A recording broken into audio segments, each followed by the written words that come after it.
দুপক্ষের মধ্যে ধাওয়া পাল্টা ধাওয়া। যুব মহিলা লীগের কর্মীরা প্রধান সড়ক দিয়ে পররাষ্ট্র মন্ত্রণালয়ের ফটক পর্যন্ত আর বিএনপি জামাত সমর্থক আইনজীবীরা জাতীয় ঈদগাহ পর্যন্ত এলাকায় অবস্থান নিয়ে পরস্পরের বিরুদ্ধে ইট পাটকেল ছোড়েন। অল্প সময়ের মধ্যে আওয়ামী লীগের কর্মীরাও এখানে উপস্থিত হন। প্রায় 50 মিনিট চলতে থাকে এই উত্তেজনাকর পরিস্থিতি।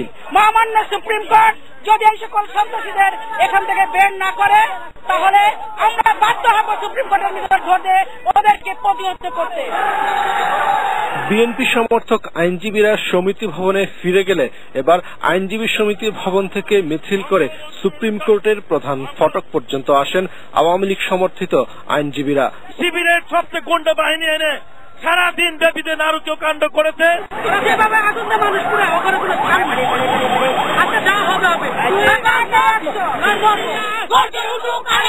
দুপুর 1:30টার দিকে লাঠি নিয়ে সুপ্রিম কোর্টের ফটকের সামনে অবস্থান নেয় যুব মহিলা লীগের একটি অংশ। এদিকে রোববারের হামলার ঘটনায় নিন্দা জানিয়ে জরুরি সাধারণ সভা করে সুপ্রিম কোর্ট আইনজীবী সমিতি।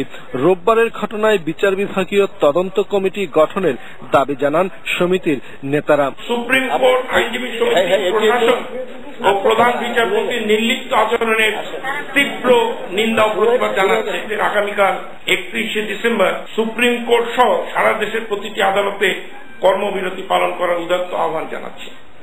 মাসুদুল হক, ATN news, Dhaka.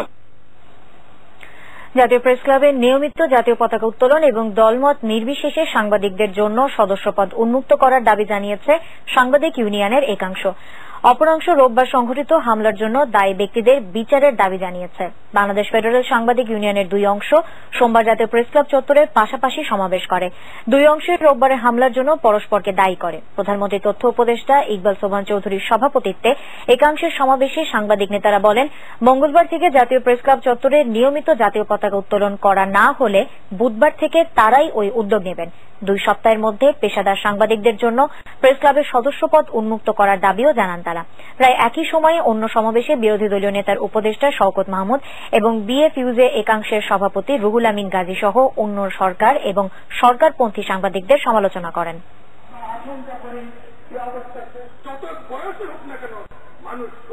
Press club কোনো অফিসার্স ক্লাব নয় বা কোনো স্পেশাল ক্লাব নয়, এটি হচ্ছে জাতীয় মুক্তি সংগ্রামের একটি কেন্দ্র বিন্দু। এই কথা মানতে হবে। এখানে বেগম খালেদা জিয়া এসে আন্দোলন করেছেন, এখানে শেখ হাসিনা এসে আন্দোলন করেছেন। তাহলে কি বহিরাগত বলে আমরা কি তাদেরকে তাড়িয়ে দেব? ইকবাল সোবহান চৌধুরী কি পেরেছেন কখনো তাড়িয়ে দিতে? আজকে তার প্রয়োজনে, তার চাকরির প্রয়োজনে আজকে সবাইকে বহিরাগত বলতে হবে। জাতি এবং প্রেস ক্লাবের সদস্য সাংবাদিক সমাজ সেটা মানবে না। আমরা আপনাদেরকে আহ্বান জানাতে চাই, রাজনৈতিক আন্দোলন পরিহার করে আসুন। সংবাদ মাধ্যমের স্বাধীনতার জন্য, আমাদের সহকর্মীদের নিরাপত্তার জন্য, আমাদের নিহত সাংবাদিকদের হত্যার বিচারের দাবিতে, সর্বোপরি এদেশে একটি অসাম্প্রদায়িক গণতান্ত্রিক বাংলাদেশ প্রতিষ্ঠা করার জন্য আসুন আমরা এখানে ঐক্যবদ্ধ হই। বিরোধী দলীয় নেতা বেগম খালেদা জিয়া রোববার তার বাসভবন থেকে বের হওয়ার চেষ্টা করেছিলেন। এর আগে তিনি বাসভবনের সামনে দাঁড়িয়ে আইন শৃঙ্খলা বাহিনীর সদস্যদের প্রতি তার ক্ষোভ প্রকাশ করেন। প্রতিদিন আপনারা আসেন, বসে থাকেন গেটের সামনে, ঠিক আছে, প্রতিদিন আমিও আমার এরকমই কাজই করব। চলুক, কতদিন চলে?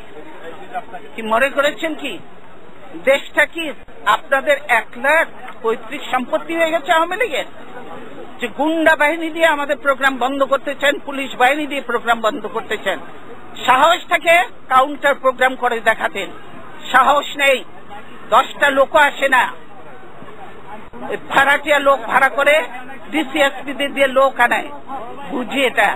না হলে এরকম এত করুণ পরিণতি হয়। 154টা সিট আনকন্টেস্টেড হয়ে যায়, আর বাকি রয়েছে কি, বাকিগুলোও করে ফেলবে। ওটা নিয়ে ওটা কোনো ইলেকশন নয়, এটাতে সিলেকশন হয়েছে, ভাগাভাগি নির্বাচন হয়েছে। এটা আজকে জাতির কাছে পরিষ্কার, দেশের মানুষের কাছে পরিষ্কার। তাই মানুষ আজকে ধিক্কার দিচ্ছে। ধিক্কার দিয়ে আমরা এই সরকারকে ধিক্কার দিই যে আজকে কি করছেন। আপনাদের সঙ্গে আমাদের কোনো বিরোধ নেই, আপনারা দায়িত্ব পালন করছেন, কিন্তু আমি মনে করি যে দায়িত্বটা সুন্দরভাবে পালন করেন, সম্মানের সঙ্গে, যাতে আমরাও কাজ করতে পারি, আপনারাও কাজ করতে পারেন, সেভাবে আপনারা করেন। আপনাদের সঙ্গে আমাদের কোনো বিরোধ নেই, পুলিশ বাহিনী, কিন্তু এটা তো ঠিক নয় যে আমাকে আমার বাড়ির থেকে বেরোতে দেবেন না, এটা তো ঠিক নয়, এটা তো ঠিক নয়। সেটা আপনাদের যে অফিসার ছিল সে গেল কোথায়, তার সাথেই তো আমি কথা বলতে চেয়েছি, কেন আমার পথ আটকিয়েছে, কিন্তু সে কোথায়, কেন সে আসছেন এখন সামনে? এতক্ষণ তো অনেক কথা বললেন, আপনি কি এখন মুখটা বন্ধ কেন? এই যে মহিলা, আপনার মুখটা এখন বন্ধ কেন? বলেন তো কি বলছিলেন এতক্ষণ ধরে, মুখটা বন্ধ কেন এখন? দেশ কোথায়? গোপালী?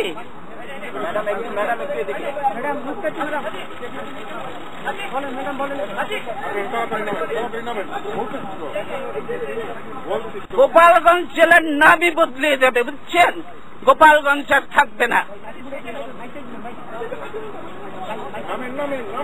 আল্লাহর গজব পড়বে আপনারা যা শুরু করে দিয়েছেন। কতগুলো আলেমকে হত্যা করেছেন, এতিমকে হত্যা করেছেন, কতগুলো বিডিআর অফিসারকে হত্যা করেছেন। সেদিন কি কোথায় ছিল হাসিনা? সেদিন হাসিনা কোথায় ছিল? এতগুলো অফিসারকে মারলো, 57 জন অফিসারকে হত্যা করলো। সেদিন হাসিনার এই ফোর্স কোথায় ছিল? কেন সে ফোর্স পাঠায় নাই? আসলে সে নিজেই জড়িত ছিল এই হত্যাকাণ্ডের সঙ্গে, সেজন্যই আজকে তো এমন অনেক আননোন চেহারা দেখা যায় যাদেরকে চেনা যায় না যে তারা আসলেই বাংলাদেশি কিনা। বাংলাদেশের আজকের যে কর্মসূচি ছিল, আপনারা যদি দেশকে ভালোবাসতেন তাহলে আজকে ছিল আমাদের সার্বভৌমত্ব রক্ষা এবং democracy for road March, democracy for March ছিল আমাদের কর্মসূচি। তো গণতন্ত্র চাবেন না, দেশ রক্ষা করতেও চাবেন না, গোলামি করবেন, দালালি করবেন। এই গোলামি তো রাখবে না। লিন্দুক দর্জির ইতিহাসটা পড়ে দেখেন, সেও কিন্তু টেকে নাই বেশি দিন, তাকেও বিদায় দিয়েছে এত দালালি করে, দেশ বিক্রি করে। কাজে এই দেশ বিক্রি চলবে না হাসিনার, দেশ রক্ষা হবে ইনশাআল্লাহ। দালালি বন্ধ করতে বলেন, আর হাসিনার দালালি করে লাভ হবে না। বাংলাদেশের মানুষের সঙ্গে থাকেন, জনগণের সঙ্গে থাকেন, দেশের মানুষের সঙ্গে থাকেন, তবেই কাজে দেবে। দেশ বাঁচবে, মানুষ বাঁচবে। আজকে সকলের দায়িত্ব হয়ে গেছে দেশ বাঁচানো, মানুষ বাঁচানো। আর আপনারা ঘরে ঘরে ঢুকে এখন মানুষ হত্যা করছেন, মনে করেন যে এগুলোর হিসাব নেই। এই মা বোনের কান্না, এই আলেম এতিমের কান্না, এই বিডিআর এর অফিসারদের ওয়াইফদের কান্না, এগুলি কি বৃথা যাবে? এগুলি কোনোদিনও বৃথা যাবে না। আজকে যারা এই জুলুম নির্যাতন করছেন তাদের তো এদের মতো একদিন চোখের পানি ফেলতে ফেলতে, বুঝতে বুঝতে তারা চোখ অন্ধ হয়ে যাবে, বুঝলেন? এখনো সময় আছে, ধাক্কাধাক্কি বন্ধ করেন, ধাক্কাধাক্কি বন্ধ করেন। আমরা কেউ ধাক্কাধাক্কি করতে আসিনি, আমরা কোনো ধাক্কাধাক্কি করতে আসিনি। আমি বলছি আপনারা চাকরি করেন, আপনারা করবেন, কিন্তু এরকম আমাদের গায়ের উপরে উঠে পড়বেন না। দূরে থাকেন, দূরে থাকেন। আপনাদের জায়গা যেখানে সেখানে, আপনাদের রাস্তার তো থাকার কথা। আপনারা বাড়ির মধ্যে এসে গেছেন কেন?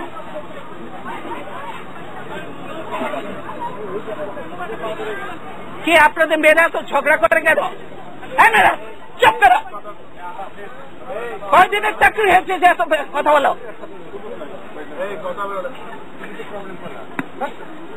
কিসের জন্য এত কথা বলো? চুপ থাকো, বেয়াদব কোথাকার।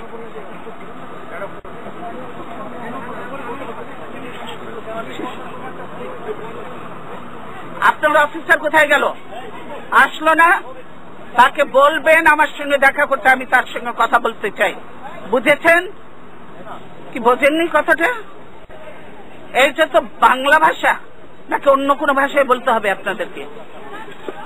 বুঝেছেন? সেই অফিসার কোথায়? তাকে বলেন আমার সঙ্গে দেখা করবে।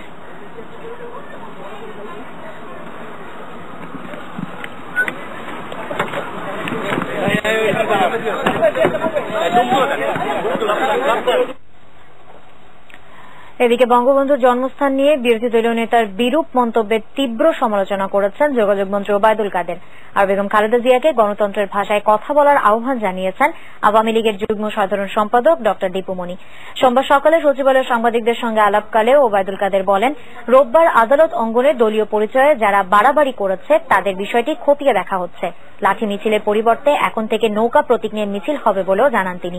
এদিকে দলীয় সভাপতির ধানমন্ডির কার্যালয়ের দলের পক্ষে ডাকা সংবাদ সম্মেলনে দীপু মনি বলেন, সেনাবাহিনী সম্পর্কে উস্কানিমূলক বক্তব্য দিয়েছেন বেগম খালেদা জিয়া। আদালতে সংঘর্ষের ঘটনা আওয়ামী লীগ সমর্থন করে না বলেও জানান তিনি।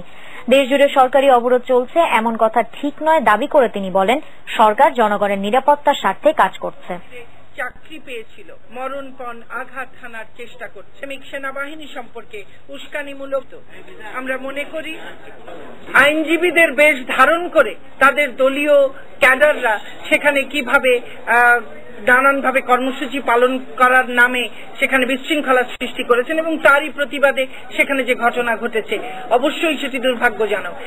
এবং আমরা অবশ্যই মনে করি যে বিচারালয়কে ঘিরে এ ধরনের কোনো ঘটনা কখনোই ঘটা উচিত নয়। বঙ্গবন্ধুর জন্মস্থানের নাম যিনি বদলাতে চান তিনি কি ক্ষমতায় এসে বাংলাদেশের নাম বদলাতে চান? শেখ হাসিনার উপর গোসা করে তিনি কি গোপালগঞ্জকে বাংলাদেশের মানচিত্র থেকে বাদ দিয়ে দিতে চান? গোপালগঞ্জের পরিবর্তে বিকৃত গোপালী শব্দটি কি বিরোধী দলের নেতার মুখে মানায়? এটাই কি তার দায়িত্বশীলতার পরিচয়? আমি প্রশ্নটি আজকে মাননীয় বিরোধী দলের নেতার কাছে সবিনয় রাখতে চাই। আমাদের কাছে মনে হয় বেগম জিয়া আসলে রেগে গিয়ে হেরে গেছে।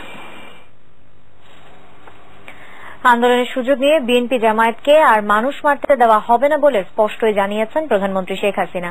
সোমবার সকালে গণভবনে প্রাথমিক ও ইবতেদায়ী সমাপনী পরীক্ষার ফলাফল হস্তান্তর অনুষ্ঠানে শেখ হাসিনা বলেন, আন্দোলনের অধিকার বিরোধী দলের আছে, তবে যারা যুদ্ধাপরাধীদের বাঁচাতে আর দেশকে অস্থিতিশীল করতে স্বাধীনতা বিরোধীদের নিয়ে মানুষ মারবে তাদের কোনো ছাড় দেওয়া হবে না। বিএনপি জামায়াত জোটের সরকার বিরোধী আন্দোলনে নাশকতার শিকার হয়ে প্রতিনিয়তই মারা যাচ্ছে সাধারণ মানুষ, ব্যাহত হচ্ছে স্বাভাবিক জীবনযাত্রা। বিরোধী দল আন্দোলনের সুযোগে সাধারণ মানুষের জীবন জিম্মি করছে বলে অভিযোগ করেন প্রধানমন্ত্রী। বিএনপি জামায়াত জোট সরকারের বিরুদ্ধে আন্দোলন করে যাচ্ছে, কিন্তু জনগণকে হত্যা করে কেন? জনগণকে হত্যা করে তো সেটা আন্দোলন হলো না। আগুন দিয়ে পুড়িয়ে মানুষ মারা, বোমা মারা, এবং সেটাকে ভাড়াটে লোক দিয়ে, তারা বোমা মারে লোক ভাড়া করে 2000 টাকা দিয়ে বোমা মারার জন্য 500 টাকা দেয়, 1000 টাকা দেয়। এটা কোন ধরনের আন্দোলন? ভাড়াটে লোক দিয়ে তার আন্দোলন হয় না। শেখ হাসিনা বলেন, বেগম জিয়ার শিক্ষার প্রতি কোনো দরদ নেই বলেই পরীক্ষার সময় হরতাল অবরোধ